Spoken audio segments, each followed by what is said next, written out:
सुगम, welcome back. तो कैसे हो आप सब? आई होप आप सब अच्छे होंगे।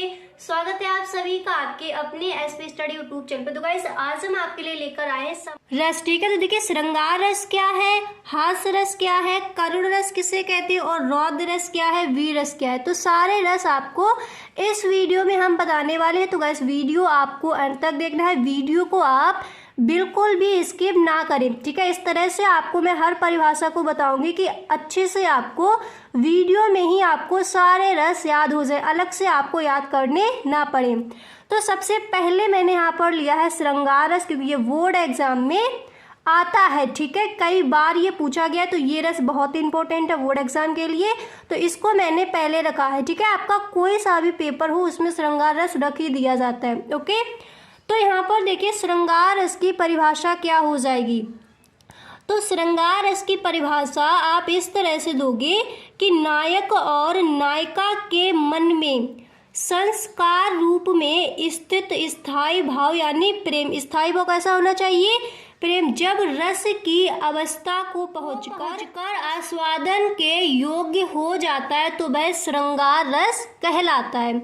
समझ आगे? श्रृंगार रस की परिभाषा क्या हो जाएगी? देखिए नायक और नायिका के मन में, ये आप मत लिखिए संस्कार, ये आपको थोड़ा कठिन लग रहा है, तो आप इतना लिखिए कि नायक और नायिका के मन में स्थित स्थायी भाव। स्थायी भाव कैसा है? प्रेम। ठीक है, स्थित स्थायी भाव जब रस की अवस्था को पहुंचकर आस्वादन के योग्य हो जाता है तो वह श्रृंगार रस कहलाता है।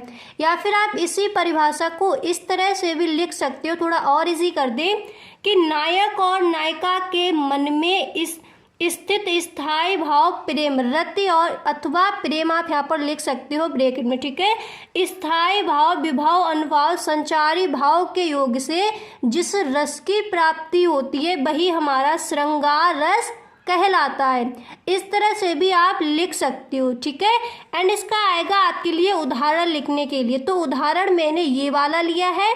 देखिए ये थोड़ा बड़ा भी है और अच्छे से आपको याद भी हो जाएगा, एग्जामिनर को भी लगेगा आपने थोड़ा बड़ा याद किया है और इसको आप सही ढंग से लिख कर आओगे। तो देखिए एग्जाम्पल आपका यहाँ पर दिया गया है, आप 2-3 बार पढ़िए, अच्छे से आपको याद हो जाएगा। एग्जाम्पल है कि दूल्हे श्री रघुनाथ बने दुल्ही सी सुंदर मंदिर माही, गावत गीत सबय मिले। यहाँ पर देखिए थोड़ा मिस्टेक है, यहाँ इस तरह से आपको ये मात्रा चढ़ा लेनी है। ठीक है, छोटी ई की मात्रा चढ़ी, थोड़ा सा मिस्टेक हो गया है। गावत गीत सबय बिन मिल सुंदर वेद जुआ जुरी विप्र पढ़ाही, राम को रूप निहारत जानकी कंकन के नग की परछाई, दाता सबय दुध भूम गई कर टेक रही पल टारत नाही। ठीक है, ये आपको उदाहरण याद कर लेना है। समझ आ गया? अगर देखिए आपको ये उदाहरण याद नहीं होता है तो फिर आप हमें कमेंट बॉक्स में बताइए। श्रृंगार रस की परिभाषा भी आपको सरल तरीके से मैं और बता देंगे और इसका जो उदाहरण है वो 2 लाइनों का भी आपको बता देंगे। ठीक है, अब इसके बाद देखिए आपका आएगा हास्य रस। मतलब जितने भी आपके इम्पोर्टेंट हास्य रस, जैसे जितने भी आपके इम्पोर्टेंट रस हैं वो सारे रस मैंने इस वीडियो में आपके लिए रखे, आपको सारे रस बताए जाएंगे। अब नेक्स्ट मैंने यहाँ पर लिया है हास्य रस। तो देखिए हास्य रस क्या है? तो देखिए इसकी परिभाषा आप इस तरह से दोगे और इसका जो एग्जाम्पल है वो मैंने बहुत ही छोटा रखा है, अच्छे से आपको याद भी हो जाएगा। तो इसकी परिभाषा लिखोगे, किसी व्यक्ति की आकृति वेशभूषा वाणी चेष्टा आदि को देखकर हृदय में विनोद का जो भाव जागृत होता है वह हास्य कहा जाता है। यहाँ पर आप रस नहीं लिखोगे, वह हास्य कहा जाता है। यही हास्य विभाव अनुभाव और संचारी भाव से पुष्ट होकर हास्य रस में परिणत होता है। ठीक है, इस तरह से आप हास्य रस की परिभाषा लिख कर आओगे। इतना समझ आ गया? या अगर आप इतना नहीं याद कर पाते तो देखिए दोबारा से मैं आपको बता रही हूँ, इस तरह से आप अपनी डेफिनेशन बना सकती हो कि किसी व्यक्ति की आकृति वेशभूषा वाणी चेष्टा, अगर आपको याद नहीं रहता है तो आप मत याद कीजिए। वेशभूषा वाणी आदि को देखकर हृदय में विनोद का जो भाव जागृत होता है, इतना आप लिखने के बाद फिर आप लिखोगे हास्य विभाव अनुभाव और संचारी भाव से पुष्ट होकर हास्य रस में परिणत हो जाता है। या फिर आप इस तरह से लिख सकते हो कि हास्य विभाव अनुभाव और संचारी भाव से जो रस हमें प्राप्त होता है वही हमारा हास्य रस कहलाता है। ओके, अब इसका उदाहरण देखिए, बहुत ही एकदम से आपको याद हो जाएगा। शीश पर गंगा हंसे भुजन भुजंगा हंसे हासी को दंगा भयो नंगा के विवाह में। ठीक है, अच्छे से आप इसको याद भी कर सकते हो। अब इसके बाद देखिए आपका रस आता है करुण रस। ओके, अगर आपको कहीं पर भी कोई भी डेफिनेशन ज़्यादा कठिन लगती है और आपको याद नहीं होती है तो फिर आप हमें कमेंट बॉक्स में बताएं। ये जो डेफिनेशन है वो आपको हम सरल तरीके से नेक्स्ट वीडियो में आपको बता देंगे। तो मैंने यहाँ पर थोड़ी डेफिनेशन जो है वो बड़ी करके ली है। ठीक है, अगर आप छोटी से याद करना चाहते हो तो फिर आप हमें बताएं, 2 लाइनें की आपको हम बता देंगे। अब देखिए आपका करुण रस, तो करुण रस की परिभाषा आप किस तरह से दोगे? तो बंधु विनाश, बंधु वियोग या फिर द्रव्य नाश और प्रेमी के सदैव के लिए बिछुड़ जाने से करुण रस उत्पन्न होता है। यदि इतना आप लिख दो कि बिछुड़ जाने से करुण रस उत्पन्न होता है। फिर इसके बाद देखिए, अगर आप ये नहीं लिखते, पहले मैं आपको पूरा पढ़ के बता दूँ, फिर आपको शॉर्ट में भी बता दूंगी। अगर आप इतना याद नहीं करते तो आप छोटी सी जो परिभाषा है वो किस तरह से याद कर सकती हो। ठीक है, उत्पन्न होता है यद्यपि दुख का अनुभव। इसके बाद देखिए मैंने यहाँ पर थोड़ी बड़ी करके लिखी है, दुख का अनुभव वियोग श्रृंगार में भी होता है किंतु वहाँ मिलने की आशा भी बंधी रहती है। अतएव शोक स्थायी भाव अनुभाव संचारी भाव के सहयोग से करुण रस की दशा को प्राप्त होता है।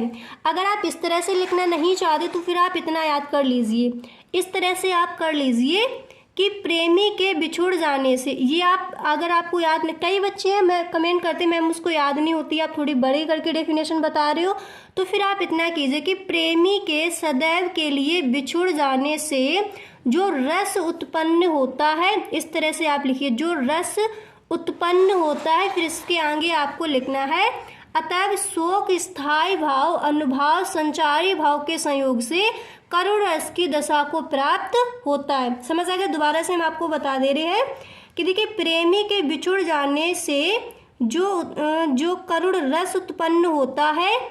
फिर इसके बाद लिखोगे अतएव शोक स्थायी भाव अनुभाव संचारी भाव के सहयोग से करुण रस की दशा को प्राप्त होता है या फिर करुण रस कहलाता। इस तरह से आप लिख सकते हो। अब इसके बाद देखिए इसका उदाहरण देखिए, बहुत ही छोटा मैंने यहाँ पर लिया है, ये वाला आप लिख सकती हो। ठीक है, हे खग मृग हे मधुकर श्रेणी तुम देखी सीता मृग नैनी। ओके, अब इसके बाद देखिए आपका आता है रौद्र रस।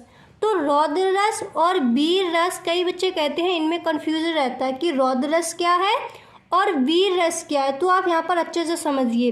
देखिए, जहाँ विपक्ष द्वारा किए अपमान अथवा गुर्जन आदि की निंदा आदि से क्रोध उत्पन्न होता है वह रौद्र रस होता है। ठीक है, इस प्रकार क्रोध नामक स्थायी भाव विभाव और संचारी भाव के सहयोग से रौद्र रस का रूप धारण कर लेता है। तो ये हो जाती है आपकी रौद्र रस की परिभाषा। याद होगी, जहाँ विपक्ष द्वारा किए गए अपमान अथवा गुर्जन आदि की निंदा आदि से क्रोध उत्पन्न होता है वह रौद्र रस होता है या फिर वह रौद्र रस कहलाता है। ठीक है, इस प्रकार क्रोध नामक स्थायी भाव विभाव संचारी भाव के सहयोग से रौद्र रस का रूप धारण कर लेता है या फिर यही रौद्र रस कहलाता है।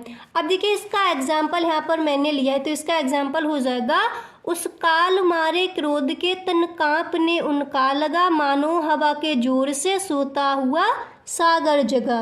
ओके, अब देखिए आपका वीर रस क्या है। अब देखिए वीर रस की परिभाषा क्या हो जाएगी। तो यहाँ पर देखिए उत्साह नामक स्थायी भाव विभाव भाव संचारी भाव के संयोग से इसकी प्राप्ति होती है वीर रस की। और यहाँ पर आपका क्रोध नामक स्थायी भाव विभाव अनुभाव संचारी भाव के सहयोग से रौद्र रस की प्राप्ति होती है। ये इतना आप ध्यान रखिए। ठीक है, ये दोनों एक से लगते हैं पर एक नहीं होते। ठीक है, इनके एग्जाम्पल भी आपको अलग अलग ही याद करनी है।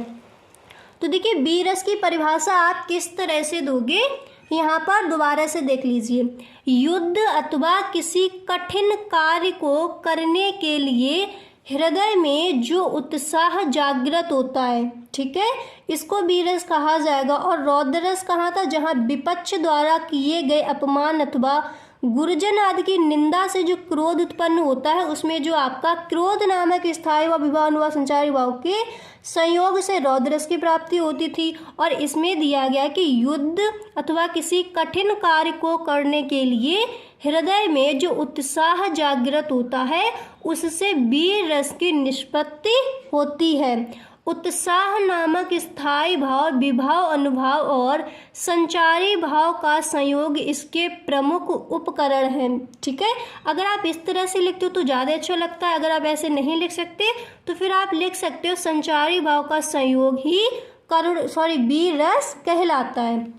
अब देखिए इसका एग्जाम्पल मैंने एकदम से इजी एग्जाम्पल लिया है ताकि अच्छे से आपको एकदम याद हो जाए। तो इसका उदाहरण हो जाएगा, खूब लड़ी मर्दानी वह तो झांसी वाली रानी थी। यानी इसमें वीर रस दिया गया है, तो वीरता की जो बात की गई है, जो आपकी कड़ी है वीरता वाली, वही आपको लिखनी है।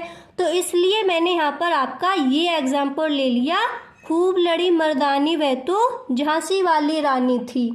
क्लियर हो गया इतना आपको। अब देखिए मैंने आज आपको बता दिया श्रृंगार रस क्या है, हास्य रस क्या है, करुण रस क्या है, रौद्र रस क्या है और वीर रस क्या है।